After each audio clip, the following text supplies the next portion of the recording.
YouTube? It's Nate Quinn, and this is part 2 of episode 3.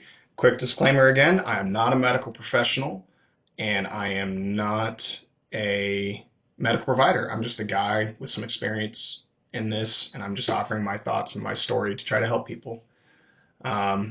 So, picking up right where we left off, I had just ventured into depression.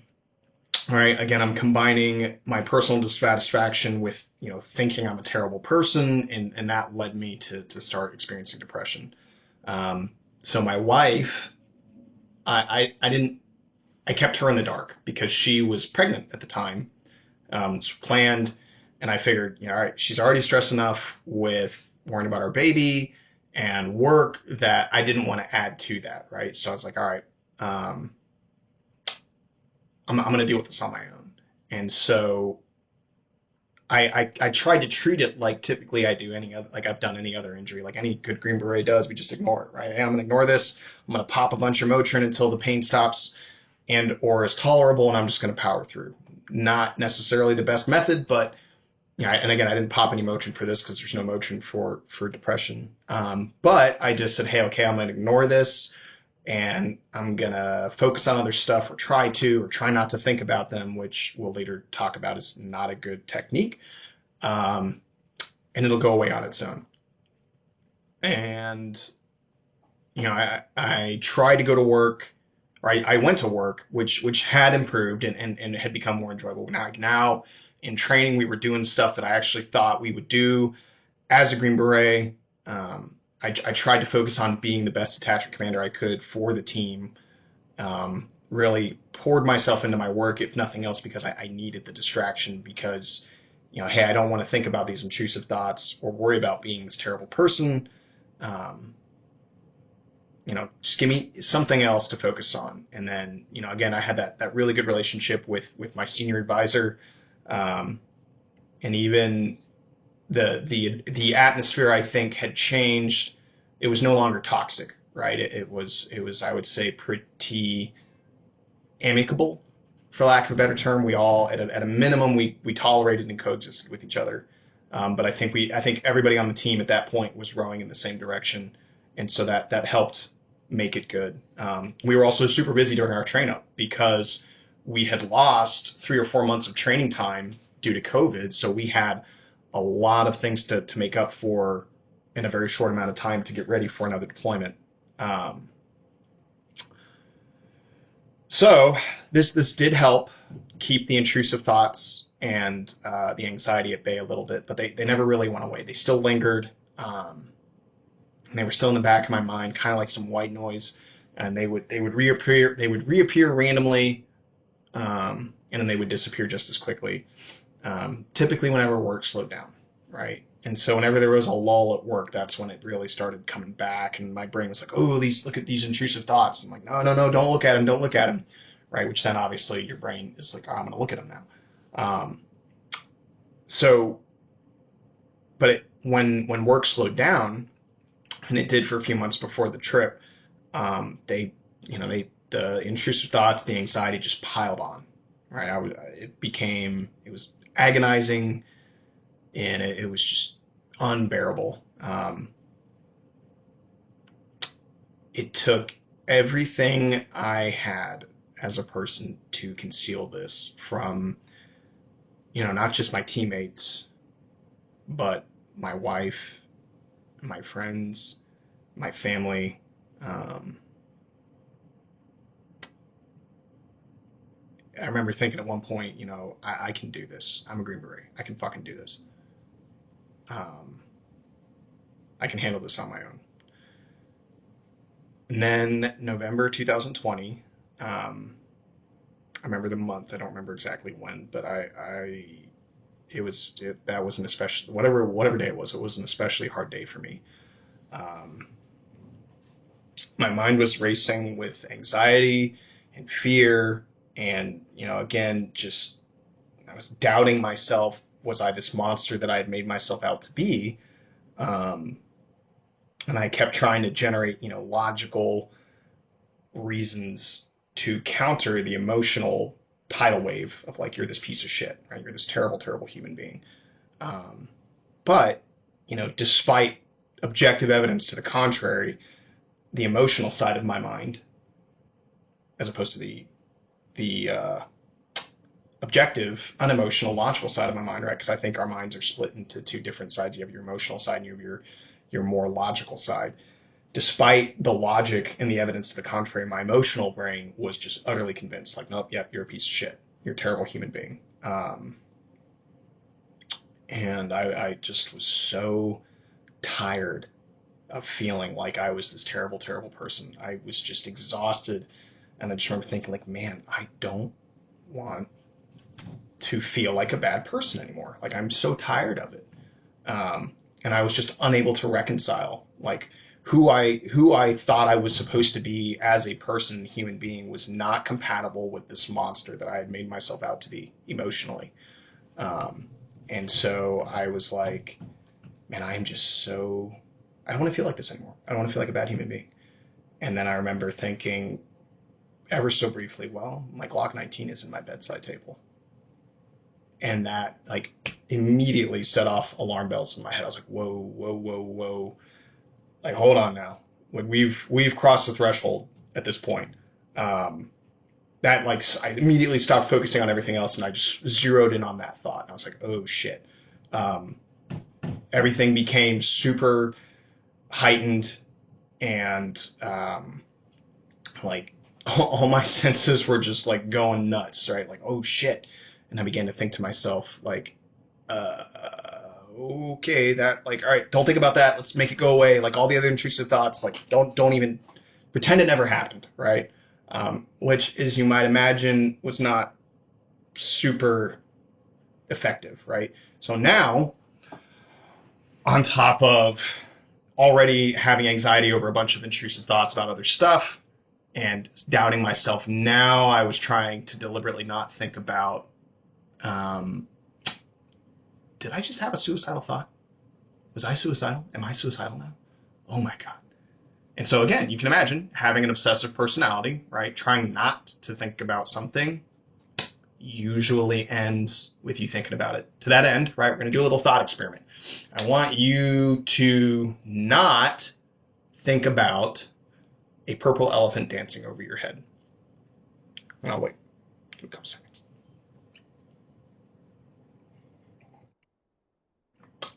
I would imagine most of you probably thought about a purple elephant dancing over your head. And the reason for that is because the human mind cannot process negative cues. We can't, right? I really didn't understand this until about a year or two ago in my competitive shooting journey, where I was trying to, I was working on some dry fire stuff, and one of the techniques was pull the A box out, right? So if you get a shoot target next to a no shoot target, a lot of people think, don't shoot the white no shoot target, right? Well, your brain can't process a negative cue. So what ended up happening a lot was when I would tell myself, don't shoot the no shoot, I would end up shooting the no shoot. Versus instead of saying, hey, shoot the A box of the shoot target, focus on the center of the shoot target, right? It achieves the same effect, but it's just a shift in how I'm focusing on that. And that, again, goes back to the larger purpose of these videos, which is changing the perspective, right? The end state's the same, but how I looked at it changed how I was able to function. So again, the human brain cannot process negative thought cues. So by me saying, do not think about these things, these thoughts, these emotions, my brain is like, what are thoughts? What emotions? Oh, those? Don't think about these? Why not? Didn't work out so well. So again, like the rest of them, I just kind of hoped they would go away on their own. The what I perceived as suicidal thoughts, what I later discovered were morbid thoughts or intrusive thoughts, but of a different variety. And I would just hope they would go away on their own, but they didn't, unfortunately. And they just persisted. This was also compounded because, again, my wife was pregnant. So fortunately, my wife's first pregnancy was pretty uneventful for the most part. But on top of all this, right, I had added the stressors of, becoming a dad, right? So I'm having an already pretty stressful existential crisis, and now I'm adding like, hey, you're about to be a father.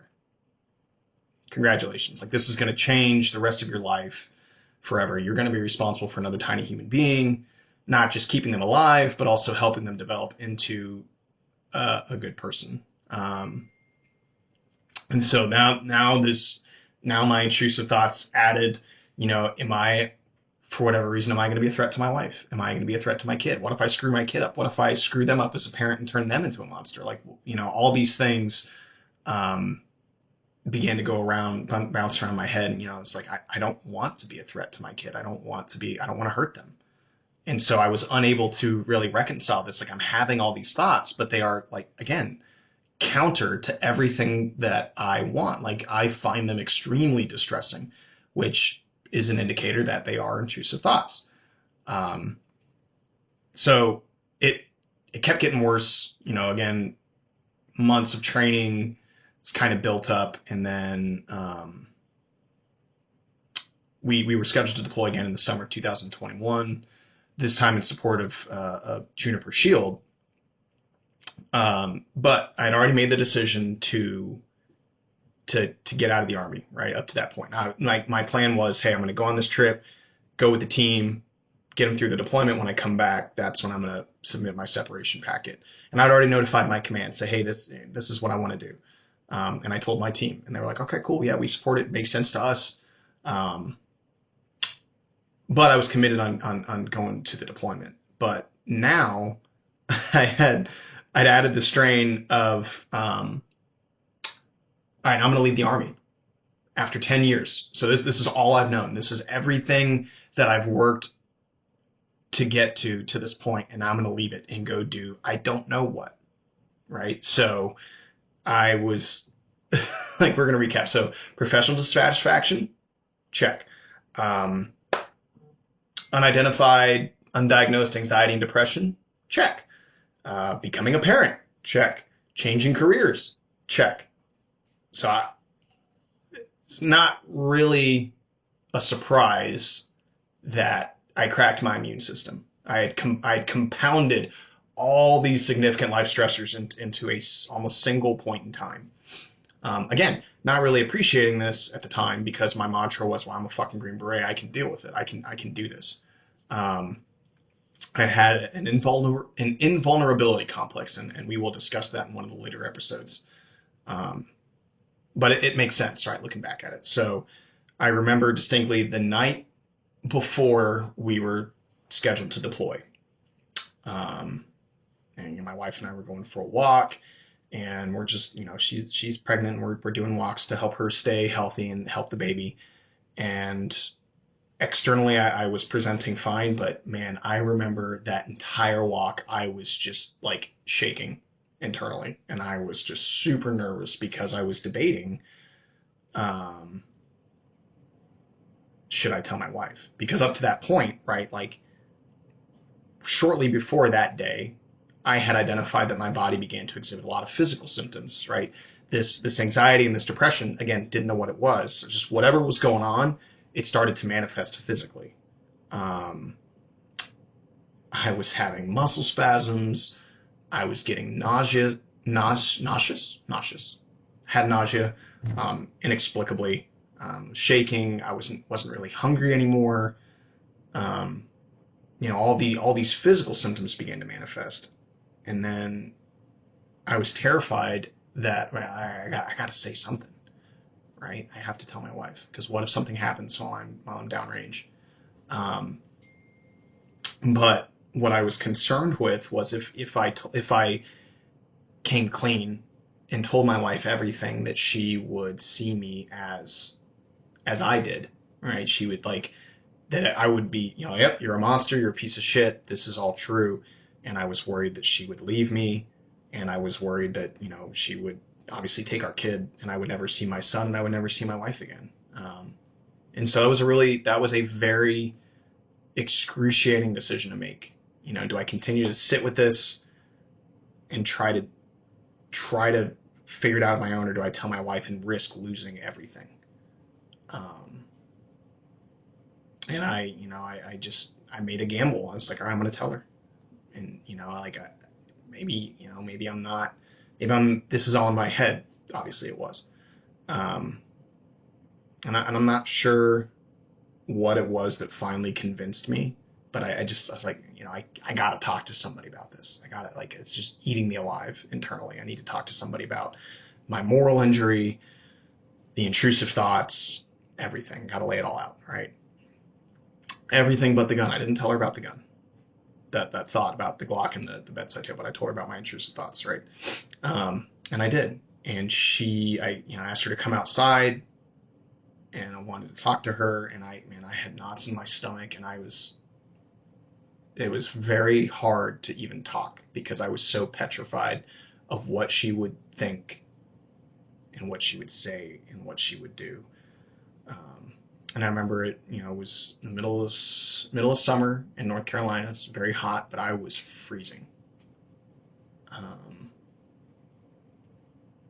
And I probably took me 20 minutes to say a single sentence.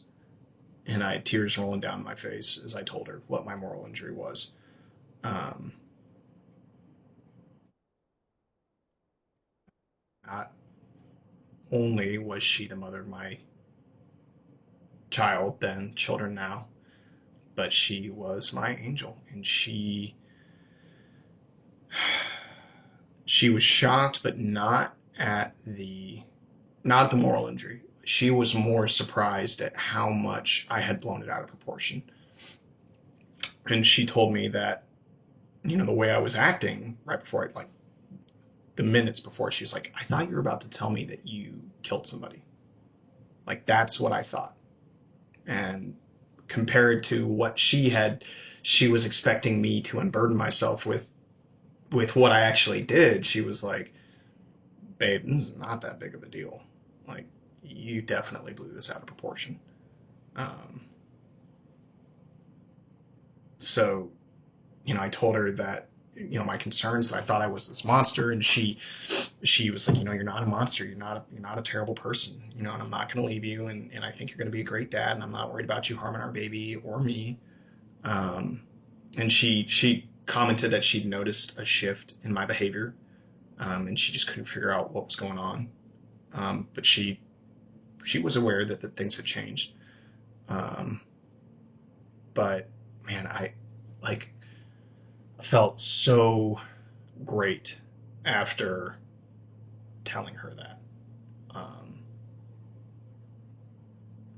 So much of my burden was lifted off of my shoulders, and I remember thinking, like, okay, at least somebody knows, like somebody else knows I'm not in this alone, which was, I think, very important. And so I think there's a lot of value in talking to people, getting that out there. So yeah, I think that's a good spot. I might actually have to break this up into 3 episodes. But I think just to recap that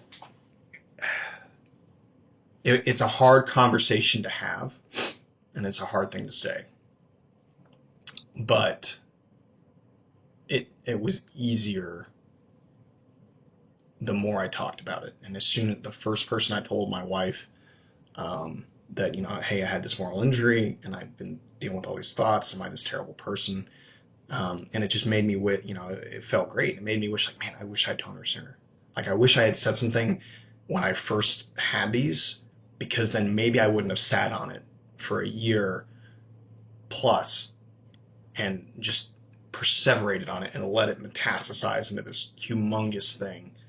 And maybe I could have avoided it all, but I didn't tell anybody because I was so ashamed.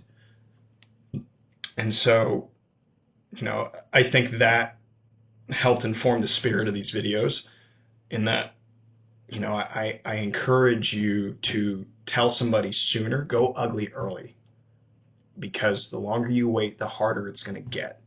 But if you get ahead of it and you get somebody involved earlier in the process, one, you're not alone, and two, you could deal with it before it gets significantly harder and worse. So go ugly early. I'm going to cap it there. I'm going to have to turn this into 3 episodes. My apologies. But subscribe, share the video, like it, comment with your own experiences. Hopefully I'll see y'all at the next one. Until that time, see you.